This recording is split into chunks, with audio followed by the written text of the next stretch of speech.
야고보서 2장 1절부터 9절까지의 말씀, 13절까지의 말씀을 본문으로 해서요. 그리스도에 대한 믿음을 너희가 가졌으니, 그리스도에 대한 믿음을 너희가 가졌으니 라는 제목으로 말씀을 나누겠습니다. 야고보서 1장 22절에 속지 말라 이렇게 경고하신 바가 있어요.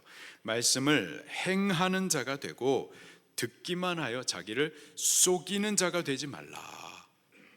말씀을 행하는 자가 되고 듣기만 하여 자신을 속이는 자가 되지 말라 경고해 주세요. 말씀을 듣기만 하고 알기만 알고 행하지 아니하면은 스스로 속는 겁니다. 내가 말씀을 들었기 때문에, 말씀을 잘 알기 때문에 나도 예수님 믿어? 아니요, 그건 속는 거예요. 행하지 않는 자는 믿는 게 아닌 거예요. 참으로 믿는 자는 말씀을 듣기도 하고 또 행하는 자인 겁니다. 오늘 본문은요, 참 믿음을 가진 자로서 행해야 될 것들이 있다, 그리고 행하지 말아야 할 것들이 있다 가르쳐 주세요. 세 가지입니다. 첫 번째로는 그리스도에 대하여서 믿음을 가진 자로서 우리는 사람을 차별하여 대해서는 안 되는 겁니다. 두 번째로 가난한 자를 업신 여겨선 안 되는 거예요. 마지막 세 번째로 서로 사랑해야 하는 겁니다. 여기 하지 말라 혹은 하라, do's and don'ts, 다 행위에 대한 지시들인데요. 교회에서 행위를 강조한다, 행위를 가르친다, 아예 율법주의구나, 그런가요? 그렇지 않습니다. 율법적인 행위도 있거니와 믿음의 행위도 있어요. 믿음을 따르는 순종이 있습니다. 우리가 그리스도에 대해서 믿음을 가졌기 때문에 마땅히 해야 할 일들이 있고 또 마땅히 하지 말아야 할 일들도 분명히 있는 거예요. 1절에 이 행위에 관하여서 우리가 왜 행해야 되는지, 왜 행하면 안 되는지 그 행위의 근거를 먼저 강조하여 가르치십니다. 함께 읽겠습니다. 1절 시작. 내 형제들아, 영광의 주 곧 우리 주 예수 그리스도에 대한 믿음을 너희가 가졌으니 사람을 차별하여 대하지 말라. 사람을 차별하여 대하지 말라. 행해서는 안 된다 혹은 행하여야 된다. 왜? 그리스도에 대한 믿음을 너희가 가졌기에. 그리스도를 믿기 때문에 행해야 할 행위가 있고요, 행해서는 안 될 행위가 있는 겁니다. 이에 대해서 우리는 배우기도 하고 또 따르기도 해야만 하는 거예요. 그리스도에 대한 믿음을 가진 자로서 첫 번째로 우리는요, 사람을 외모로 차별하여 대해서는 안 되는 겁니다. 특별히 우리가 교회 안에 있으면서 차별해서는 안 되는 거예요. 2절 말씀입니다. 시작. 만일 너희 회당에 금가락지를 끼고 아름다운 옷을 입은 사람이 들어오고 또 남루한 옷을 입은 가난한 사람이 들어올 때에, 아멘. 교회 안에는요, 부한 자와 가난한 자가 함께 있습니다. 교회는 그런 곳이에요. 누구라도 올 수가 있고요, 누구라도 오셔야만 해요. 부한 자도 오셔야 되고요, 가난한 자도 오셔야만 합니다. 많이 배운 자도 오시고 또 배우지 못한 자도 오시고, 남자도 여자도 또 어른들도 젊은이들도 오셔야 돼요. 또 서울 사람도 오고 우리와 같은 시골 사람도 오셔야 돼요. 잘생긴 사람도 못생긴 사람도 교회 오셔야 됩니다. 흑인도 백인도 황색인도 교회 오셔야 되고요, 광주 사람도 또 대구 사람도 교회 오셔야 돼요. 유대인도 교회 와야 되고요, 이방인도 다 교회로 나오셔야만 하는 겁니다. 서로 다른 우리가 그리스도를 믿는 믿음 안에서, 진리 안에서 함께 하나 되어 성전으로 지어져 가는 곳, 그것이 바로 교회인 거예요. 자, 그래서 주의 그 복음의 초청을 따라서, 부르심을 따라서 교회에 와서 보니까 부한 자도 있고 또 가난한 자도 함께 있는 거예요. 부한 자를 보니까는 그 손에 금가락지를 낀 거예요. 저도 이거 금입니다. 금가락지를 끼고 또 좋은 옷, 아름다운 옷을 입고 있는 거예요. 한편 가난한 사람을 보니까 남루한 옷을 또 입고 있습니다. 여기 부한 자가 교회 올 때에 금가락지 끼고 입고 또 좋은 옷 입고 그렇게 교회 오는 거 그래도 되나요? 안 되나요? 권사님이신데 권사님이 옷을 그냥 패셔너블하게 엘레강스하게 그렇게 교회 예배하러 오는 거 그래도 되나요? 안 되나요? 상관없어요. 괜찮습니다. 괜찮아요. 과거에 우리 방주교회에 셀 편성할 때 제가 한 셀을 패셔너블 셀이라고 제가 정해줬었어요. 옷 잘 입으시는 분들, 얼굴이 밝으신 분들, 이 패션에 대해서 감각이 있고 또 거기 종사하시는 분들, 좋아하시는 분들, 그분들을 따로 묶어가지고 한 셀을 만들어서 패셔너블 셀 그렇게 이름을 했었습니다. 옷 잘 입고 오는 거, 좋은 옷 입고 교회 오는 거 전혀 문제되지 않습니다. 작년 겨울에 미국의 성광교회 임용우 목사님 우리가 초청하여서 말씀도 받고 또 큰 은혜를 받았었어요. 그때 사모님께 제가 만나 뵙고 인사를 드리는데 깜짝 놀랐습니다. 엘리베이터가 쫙 열리면서 사모님을 딱 뵈면서 제가 인사를 하면서 깜짝 놀란 게 80을 바라보시는 어른이신데 너무 고우신 거예요. 키도 크시고 아주 그냥 패셔너블하고 엘레강스 하신 거예요. 근데 그게 너무 잘 어울리세요. 보기에 너무 좋은 거예요. 이 목회의 사명을 받으시기 전부터 원래 그렇게 패셔너블 하시고 엘레강스 하셨어요. 사역하시기 전에는 미국에서도 상위 5% 그렇게 부자로 사셨어요. 그렇게 잘 사셨다가 사명을 위해서 부르심을 받으셨었던 거죠. 하나님께서 그 사명을 위해서 부르실 때에 목회하면은 이제 이렇게 귀걸이 이런 거 하면 안 되나. 근데 하나님께서 그 사명을 위해서 부르실 때에 아니 너 그 모습 그대로 나오라 그렇게 부르셨다는 거예요. 바꿀 필요가 없는 거예요. 다른 사람의 모습으로 주 앞에 나올 이유가 없는 거예요. 그냥 주께서 부르시는 그 모습 그대로 주님 앞에 나오면 되는 겁니다. 부자는 부자의 모습으로 오시면 되는 거예요. 마찬가지로 가난한 자는 가난한 자의 모습으로 주 앞에 그대로 오시면 되는 겁니다. 부자가 부자인 것 그거 절대 죄 아닙니다. 또 가난한 자 가난한 것 그것도 죄 전혀 아니에요. 남루한 옷을 입고 교회 온다고 그래가지고 그게 뭐 미안할 것 전혀 없습니다. 자기 모습 그대로 각각 하나님께서 부르신 그 모습 그대로 교회에 나오시면 되는 거예요. 부자가 좋은 옷 입고 오는 것 또 가난해서 남루한 옷을 입고 오는 것 전혀 문제되지 않습니다. 잘생긴 사람은 잘생긴 모습 그대로 오는 거고요. 못생겨도 고개 드세요. 오시는 거예요. 그대로 다 오시면 되는 겁니다. 전혀 문제되지 않아요. 자, 진짜 문제는 뭐냐? 그 사람의 드러나는 외모를 보고서 차별하여 대하는 것, 그것이 문제인 거죠. 3절과 4절 말씀을 같이 읽겠습니다. 시작.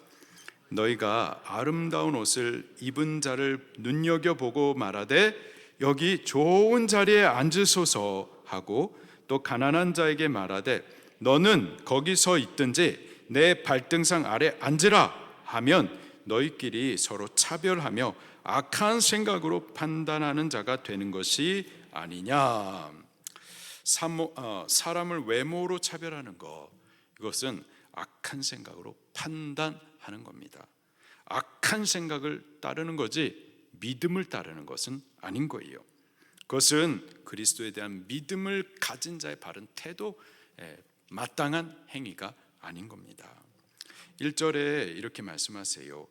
영광의 주 우리 주 예수 그리스도에 대한 믿음을 너희가 가졌으니, 참 믿음을 가졌다면은요, 참으로 믿음을 따른다면은 사람을 외모로 보고 차별하여 대하지 않습니다.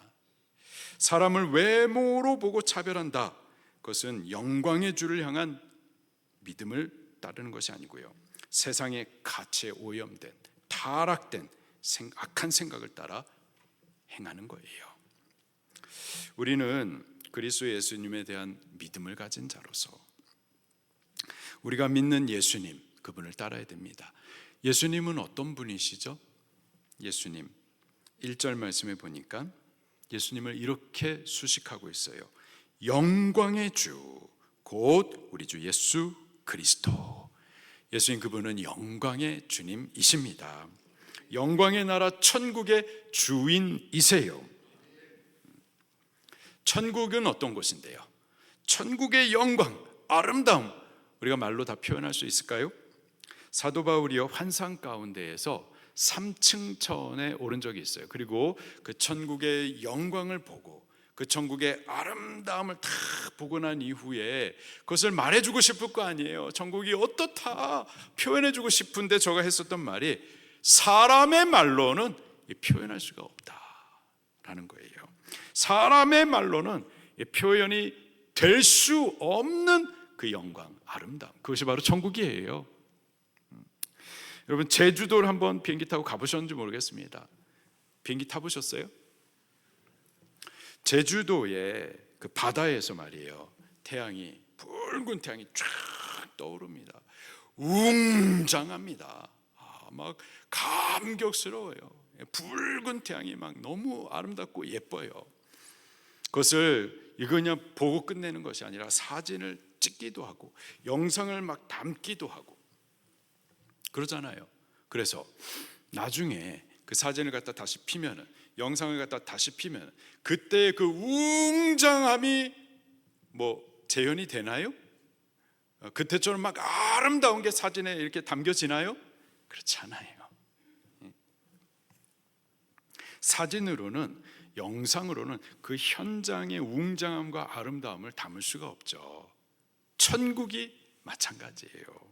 천국의 영광, 천국의 아름다움은 그거 봤다고 그래가지고 사람이 말로 표현이 될 수가 없어요. 사람의 말로 그 아름다움과 영광을 전달할 수가 없는 겁니다. 예수님은 그런 영광의 주님이세요. 그 영광의 나라의 주인이십니다. 그 예수 그리스도에 대한 믿음을 가진 우리가 앞으로 그 영광에 참여하게 될 줄로 믿습니다. 베드로는 변화산에서 그 예수님의 영광을 아주 잠시 동안, 그리고 아주 부분적으로 살짝 보았어요. 아주 부분적으로 살짝만 보았음에도 불구하고 그 영광이 얼마나 크고 감격스러웠는지 산 아래에서의 어떤 영광과 비교할 수가 없었습니다. 세상의 어떤 영광보다도 더 크고 더 아름다웠어요. 땅의 것들과 하나님의 나라의 것들, 이건 뭐 비교가 될 수가 없었던 거죠. 차원이 다른 거였었습니다. 베드로가 그 하나님 나라 영광을 아주 작은 부분만 보았음에도 불구하고 저가 이런 말을 해요. 예수님, 여기가 좋사오니, 초막 짓고 여기서 사십시다. 초막 하나라도 만족하겠습니다. 예수님의 영광을 본 후로는요, 세상의 50평 아파트, 세상의 가치, 영광 더 이상 눈에 차지 않는 거예요. 사도 바울도 환상 가운데에서 하나님 나라 영광을 보았었어요. 그가 그 영광을 보고 또 예수님 안에서 그 영광에 참여하게 될 그 확실한 소망을 받고 난 이후에 저가 이런 고백을 합니다. 사라질 땅의 영광에 우리가 주목하지 않노라. 하나님 영광을 보니까, 참된 것을 보니까 사라질 거, 째째한 거, 우리 여기에 주목하지 않는 거예요. 예수님을 믿는 자, 예수님 안에서 참여할 영광을 소망하는 자는요, 땅의 영광에 주목하지 않습니다. 땅의 영광에 우리 눈에 차지 않아요. 금가락지 낀 거, 좋은 옷 입은 거, 그거 좋아 보입니다. 그러나 그것을 추구하며 따라가며 그렇게 살지 않습니다. 그것 때문에 믿음 포기하고 그러지 않아요. 그런 것으로 사람을 판단하거나 차별하지 않습니다. 부한 자든 가난해서 남루한 옷을 입는 자든 그것으로 사람을 판단하지 않고 예수님 안에서 새롭게 변화된 신분, 또 영광에 참여할 약속에 있는 분으로 존귀하게 보게 되는 거죠. 바르게 믿는, 예수님 믿는 거듭난 성도 한 명이 귀해요. 귀해요. 사상의 가치로 옷 입고 교회에 와도요, 믿음이 없으면 싸구려요. 근데 남루한 옷을 입건 뭘 어쨌건, 외모가 어쨌건 그 안에 믿음이, 참된 믿음이 보이면 존귀합니다. 영광의 주 예수 그리스도에 대한 믿음이 있는 자는 그리스도 안에서 획득된 영적 신분, 그리고 참여할 영광, 그것을 주목합니다. 그 안에 부자든 가난한 자든 차별은 있을 수가 없는 거예요. 방주교회 안에는요, 부하신 분도 계시고 가난하신 분들도 계십니다. 근데 부하면 어느 정도 부해야지 부한 건가요? 다 상대적인 거죠. 상대적으로 부한 분, 상대적으로 가난한 분 다 있어요. 부한 자도 우리 교회에 오시고 가난한 자도 교회에 오십시오. 부르심을 받은 그 모습 그대로 나오시면 되는 거예요. 우리의 외모는 서로 다르지만은 우리는 외모로 서로를 판단하거나 차별하지 않습니다. 영광의 주 예수 그리스도에 대한 믿음을 가진 자로서 우리는 서로를 하나님의 자녀로 함께 저 영광의 나라, 그 영광에 참여할 자로 서로 존귀히 대할 수 있기를 예수님 이름으로 축원합니다. 두 번째로 그리스도에 대한 믿음을 가진 자로서 가난한 자를 업신여겨서는 안 됩니다. 5절 말씀입니다. 시작. 내 사랑하는 형제들아 들을지어다. 하나님이 세상에서 가난한 자를 택하사 믿음에 부요하게 하시고 또 자기를 사랑하는 자들에게 약속하신 나라를 상속으로 받게 하지 아니하셨느냐. 가난한 자를 업신여겨서는 안 돼요. 가난한 자는 누굴까요? 야고보서는 흩어진 12지파에게 보낸 편지이죠. 스데반 집사님의 순교 사건 이후에 예루살렘 교회는 대대적인 박해가 시작이 됐었습니다. 사울이라고 하는 이 청년이 일어나 가지고는 교회를 잔멸하고 또 주의 성도들을 잡아 옥에 가두었었어요. 바로 그러한 핍박이 일어날 때에 나는 예수님 안 믿습니다. 나 이제부터 예수님 안 믿어요. 그렇게 믿음을 버리면은 핍박당하지 않습니다. 핍박당할 이유가 없죠. 그러나 믿음을 포기할 수 없기 때문에 핍박을 감수하는 거죠. 자기가 지금까지 태어나고 자란 곳, 내 집이 있고 내 사업터가 견고히 세워진 곳, 근데 믿음 때문에 거기를 떠나서 여기저기 흩어져 버린 거예요. 야고보서는 바로 그들에게 편지한 겁니다. 흩어진 그들, 흩어져 가지고요, 내 집이 있었었고 집 버리고 내 사업터 견고히 잘 썼었는데 사업 버리고 떠난 자들이에요. 믿음 때문에 가난해진 자들인 겁니다. 믿음 때문에 손해본 자들이에요. 업신여겨서는 안 된다라는 겁니다. 하나님은 바로 그들을 택하사 물질적으로는 가난해졌지만요, 믿음에는 부요하게 하시고 또 하나님 그들을 사랑하시고 약속하신 자들에게 주리라 하신 그 나라를 상속받게 하셨습니다. 하나님께서는 그들을 귀하게 여기신다고요. 반대로요, 세상의 부유한 자들, 세상의 세력자들은 그 믿음 때문에 가난해진 자들, 그 믿음 때문에 그들을 억압하고 법정으로 끌고 가고 또 비방도 해요. 6절과 7절 말씀을 같이 읽겠습니다. 시작. 너희는 도리어 가난한 자를 업신여겼도다. 부자는 너희를 억압하며 법정으로 끌고 가지 아니하느냐. 그들은 너에 대하여 일컫는 바 그 아름다운 이름을 비방하지 아니하느냐. 하나님 때문에, 하나님 그분은요 믿음 때문에 가난해진 자들, 그들을 택하여서 믿음에 부요하게 하시고 약속하신 나라를 상속하게 하시고 그들을 사랑하시고 존귀히 여기시는 반면 세상의 세력자들은 그들을 억압하고 법정으로 끌고 가고 비방합니다. 같은 성도를 향하여서 하나님은 이렇게 보시고 세상은 이렇게 보는데, 그러면 우리는 그를 어떻게 봐야 될까요? 세상의 가치, 세상의 눈으로 그를 보면서 업신여겨야 되겠습니까? 아니면 하나님의 가치, 하나님의 눈으로 그들을 존귀하게 봐야만 할까요? 존귀하게 보셔야죠. 존귀하게 보셔야 됩니다. 그러나 당대의 교회는 그렇지 않았었던 것 같아요. 세상의 가치로, 세상 사람들의 눈으로 가난해진 자를 업신여겼었던 겁니다. 야고보는 그 일에 대해서 지금 책망하고 있어요. 6절에 너희는 도리어 가난한 자를 업신여겼도다. 어떻게 그럴 수가 있느냐?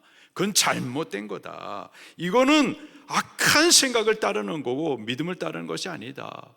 영광의 주 예수 그리스도에 대한 믿음을 가진 자로서 그것은 바르지 못한 거다라고 지금 책망하는 겁니다. 그들은 비록 세상적으로 물질적으로 가난하게 됐지만은 영적으로는 부한 자들이다. 하나님이 그들을 사랑하시고 그들에게 하나님 나라를 상속하셨다. 존귀한 자들이다. 하나님께서 그들을 그렇게 여기시듯 교회도 그런 분들에 대해서 존귀히 대해 드려야만 하고 그들의 믿음을 크게 그리고 본받도록 해야만 하는 겁니다. 교회 간증할 때 보면은요, 세상적으로 성공한 분들 모셔와가지고 간증을 하는데 예수님 때문에 다 버리고 포기하고 가난해진 자들, 무명한 자들, 그분들은 왜 초청하나요? 사실은 예수님 때문에 가난해진 자, 예수님 때문에 무명해진 자, 예수님 때문에 다 버린 자, 하나님은 그들을 존귀하게 보시는 거예요. 교회는 그들을 존귀하게 보고 그들의 믿음을 크게 여기면서 본받으셔야만 하는 겁니다. 교회의 최고의 가치는 믿음이에요. 믿음. 세상적으로 지위 있으신 분, 높은 분, 가진 분, 많이 배운 분 다 훌륭해요. 다 훌륭하지만 그는 세상도 훌륭하게 여기는 거고 교회에서 진짜 가치로 여기는 것은 믿음입니다. 하나님은 믿음을 가치 있게 보시는 거예요. 그것을 존귀히 여기시는 거예요. 마땅히 교회는 그것을 존귀히 여기고 그런 분들을 귀하게 여기고 본받으셔야만 하는 겁니다. 마지막으로 그리스도에 대한 믿음을 가진 자로서 우리는 서로 사랑하셔야만 합니다. 8절입니다. 시작. 너희가 만일 성경에 기록된 대로 내 이웃 사랑하기를 내 몸과 같이 하라 하신 최고의 법을 지키면 잘하는 것이거니와. 아멘.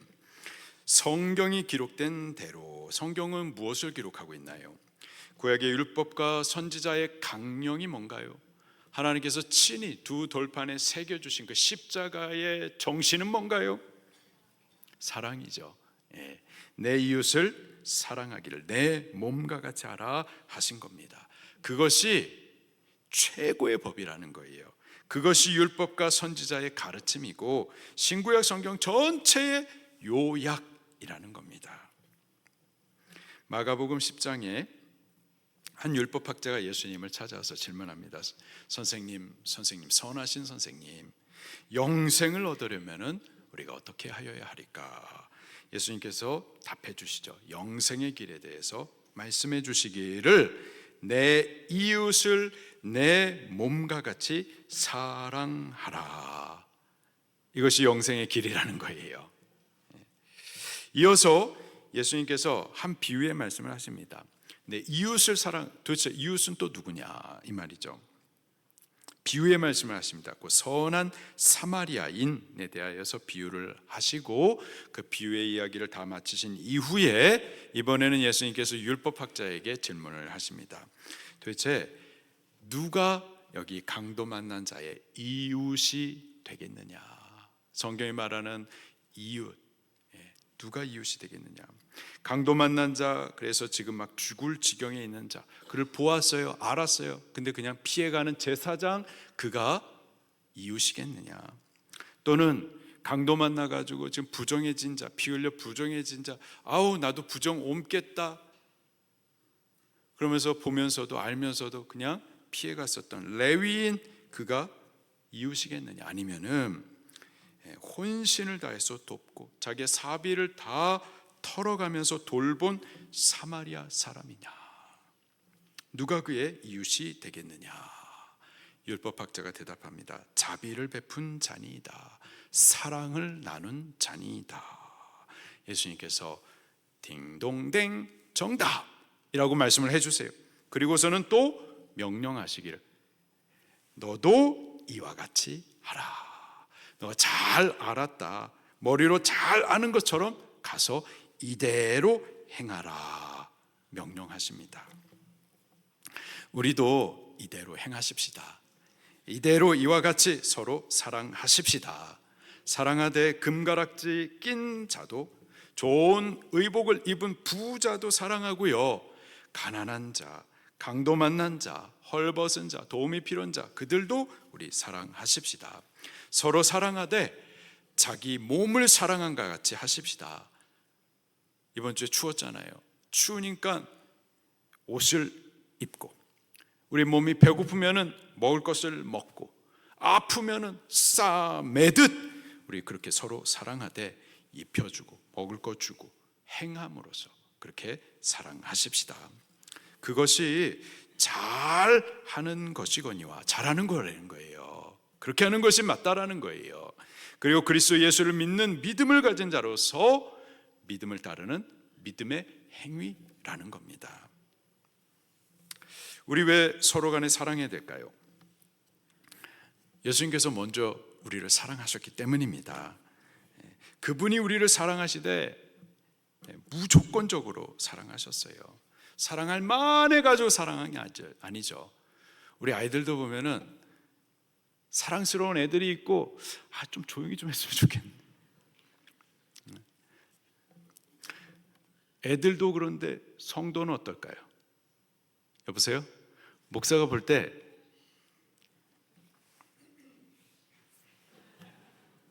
다 똑같이 사랑하려고 애써요. 근데 사랑스러운 분도 있고 아닌 분들도 많지는 않아요.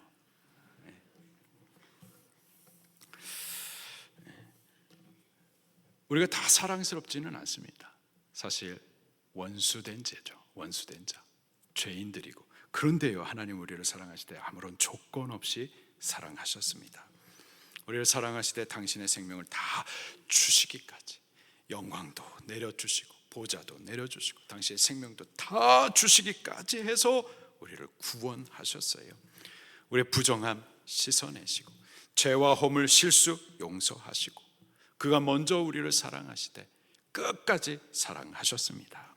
그리고요, 그렇게 우리를 사랑하신 이후에 이제 우리에게도 너희도 이와 같이 서로 사랑하라 명령하십니다.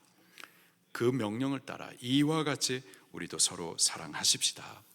사랑하되 조건 없이 사랑하십시다. 우리 옆 사람을 보면은 별로 사랑스럽지 않게 생겼어요.